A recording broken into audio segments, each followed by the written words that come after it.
एक बार की बात है, एक गांव में किसान रहता था। उस किसान को जानवर पालने का बहुत शौक था। उसके पास पहले से ही बहुत सारी भैंसें थी जिनका दूध बेचकर वो अपना घर चलाया करता था। तो एक दिन उस किसान ने एक खरगोश और एक बंदर को भी अपने घर में पाल लिया।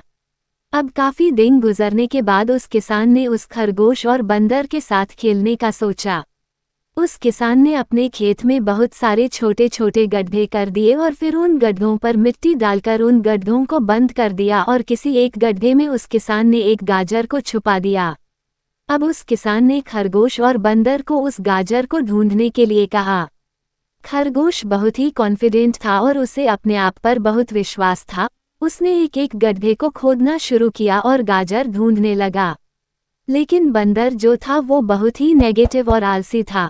उसने सोचा कि खेत में इतने सारे गड्ढे हैं और वो गाजर किसी एक गड्ढे में है, इतना कौन ढूंढेगा। वो बंदर ये सोचकर एक गड्ढे के ऊपर जाकर सो गया।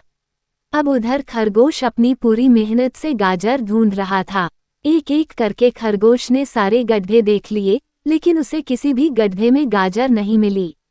सिर्फ एक गड्ढा बाकी रह गया था जिसके ऊपर बंदर सो रहा था।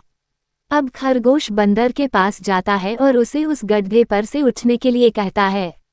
जैसे ही बंदर उस गड्ढे पर से उठता है, खरगोश गड्ढा खोदकर गाजर बाहर निकाल लेता है और अपने मालिक को ले जाकर दे देता है।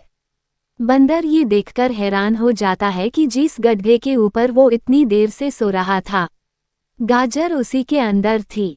वो सिर्फ एक बार खोदकर देख लेता तो गाजर उसे मिल जाती और वो मालिक की नज़रों में बड़ा बन जाता। यही सोचकर वो अपने किए पर पछता रहा था।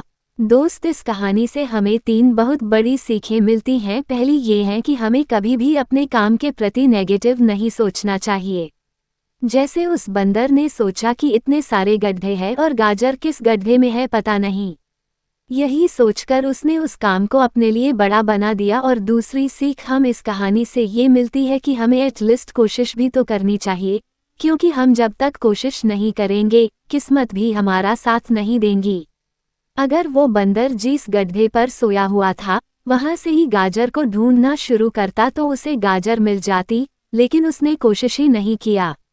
और तीसरी सीख हम इस कहानी से ये मिलती है कि हमें जल्दी हार नहीं माननी चाहिए।